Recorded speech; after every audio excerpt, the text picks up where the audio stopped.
अस्सलाम वालेकुम दोस्तों। पाकिस्तान जिंदाबाद।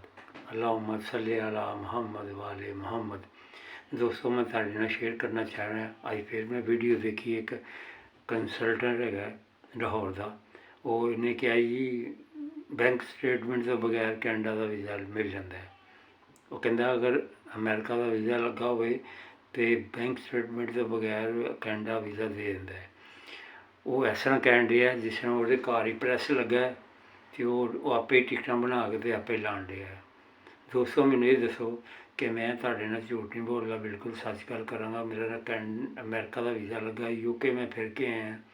यूके का 5 साल का वीज़ा, मैं कैनेडा का वीज़ा अप्लाई किया, बैंक स्टेटमेंट लाई नाल। मैं अपना उन्होंने दसिया कि मैं अमेरिका हो के अपना यूके हो के आया।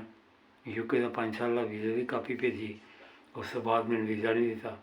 मैंने वो बिल्कुल झूठ बोल रहा, सिर्फ उन्होंने भुलिया अल्लाह तौबा। उसदे कोलों जिन्ने रिफ्यूज़ केस होंदे ने कभी वो नहीं लांदा।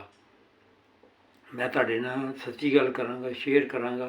सर जी वो कभी नहीं लांदा, वो कभी रिफ्यूज़ल केस नहीं लांदा। उस कहता केस आन सही। और वो अलहमदुलिल्लाह 1.5 लाख रुपया मंगदा है कैनेडा के वीज़े अप्लाई करने का। कि बिल्कुल झूठ है। मैं अपनी सच्ची दास्तान सुना। 9 कंट्रियाँ हो के आके कैनेडा वीज़ा अप्लाई किया, उस तो बाद कैनेडा ने वीज़ा नहीं दिता। तो ही मैंने दसो कि मैं गलत कह रही हाँ इस उम्रे। तो ही मैंने पता है कोई मैनू व्यू नहीं देगा, कोई मेरी गल नहीं सुनेगा, मैंने पता है क्योंकि मैं सच बोल रहा हूँ।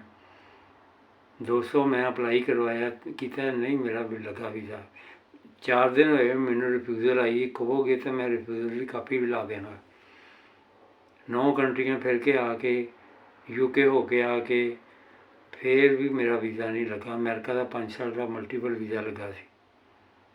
बैंक स्टेटमेंट उत्तों झूठ बोल रहा जी, बैंक स्टेटमेंट की जरूरत ही नहीं की उन्होंने। मैं किस तरह मैनू नहीं समझ आती कि वो बंदे नूं समझ तो बाहर है कि लोग साडी कौम भटक गई है। असी कहने हैं कि सच्चाई के रस्ते चलीए। देखो जी रोटी अल्लाह तआला देने वाला है, झूठ बोल के रोटी लैनी तो भी हराम कर लैनी। मैं तुहाडे नाल बिल्कुल सच्ची गल की है। अल्लाह तआला तुहानूं खुश रखे। मेरियां दुआवां तुहाडे नाल ने। अगर तुसीं वीज़ा अप्लाई करना है तो 4 कंट्रियां पहले हो आओ। तुहाडे अगर कैनेडा वीज़ा अप्लाई करना है तो 25-30 लाख की स्टेटमेंट होनी चाहिए जिहड़ी शो करोगे, जिहड़ी तुसीं भेजोगे। उसदे बाद तुहाडे यूके का वीज़ा लगा होवे या किसी होर कंट्रियां का वीज़ा लगा हो, फिर के आए हो, फिर तुहानूं वीज़ा मिलेगा। वो भी फिर भी चांस है। और अगले साल ट्राई करना, इस साल ट्राई ना करना। इस साल तुहानूं हैप्पी न्यू ईयर तो कोई नहीं वीज़ा देगा। जिन्हें वीज़े इशू करने उन्होंने कर दिते। उन्होंने पॉलिसियाँ बहुत सख्त हो गई सर। वो बिल्कुल झूठ बोल के जो गाहक नहीं आते तो वो ला दिंदा और कह दिंदा। लोग यकीन कर लेंदे, लोग फटाफट लगे आते हैं। बिल्कुल झूठ बोल रहा है। पाकिस्तान जिंदाबाद, पाकिस्तान पाइंदाबाद। दोस्तों खुश रखो। इस वक्त मैं इंग्लैंड च बैठा, मेरी रिफ्यूज़ल आई है। मैं इंग्लैंड च बैठ के मैं ब्लॉग बना दिया वहाँ।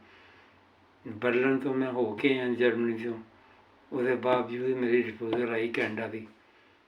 मैं तुहानूं कापी कहोगे तो जिन्हें चाहिए कापी दे दाँगा, लेकिन उस बंदे के पिछे नहीं लगना। उन्होंने 1.5 लाख रुपया ना देना, तुहाडा वीज़ा नहीं लगना। 1.5 लाख रुपया बचाओ। छोटे कंट्रियां हो के आओ, अज़रबैजान टर्की वगैरह हो के आओ। उस तो बाद वीज़ा अप्लाई करो, शायद तुहाडा मिल जाए, तुहानूं मिल जाए। और अलहमदुलिल्लाह मिल सकता है। लेकिन बैंक स्टेटमेंट तो बगैर नहीं। झूठ बोलना है, कोई बैंक स्टेटमेंट तो बगैर वीज़ा नहीं देता।